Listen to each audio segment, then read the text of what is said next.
তোমরা কিরকম আছো? তো আমি দেখো একটু বেরোবো এখন।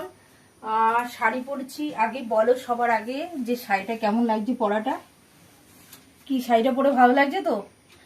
আর সবার আগে গুড মর্নিং তোমাদেরকে। তোমরা আশা করি ভালোই আছো, আর আমিও ভালো আছি। তো সেই কারণে চলে এসেছি। আর বিছনাটা দেখো কিরকম হাল আমার। বিছানাটা গোছাতে হবে এখন। তো তোমরা আমার সাথেই থাকবে, ওকে? আর তার আগে একটা গান হয়ে যাক, ঠিক আছে?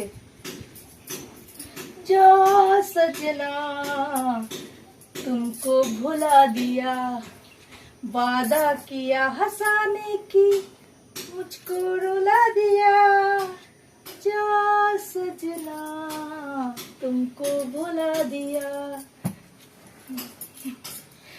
কি ঠিক বলে, ঠিক করেছি তো গানটা? গানটা কি ঠিক হলো? তো চলো আর কথা না বাড়িয়ে আমরা বিছানাটা শুরু করে দিই গোছানো। আর আমি একটু বেরোবো এখন, বিছানাটা গুছিয়ে রেখে দিয়ে। চান টান হয়েই গেছে আমার। বেরোবো একটু বাজারে। তো বাজার থেকে এসে আমাকে রান্না করতে হবে, অনেকটা বেলা হয়ে যাচ্ছে। বাজারে যাবো, রোদ্দুরটা প্রচণ্ড চিরবেড়ানি রোদ্দুর, মানে রোদ্দুরে তাড়াতাড়ি করে না গেলে পরে হবে না। তো সেই কারণে আমি তাড়াতাড়ি করেই যেতে হবে বাজারে। একদম কিছু নেই ঘরে, রান্না করে কিছু নেই। তো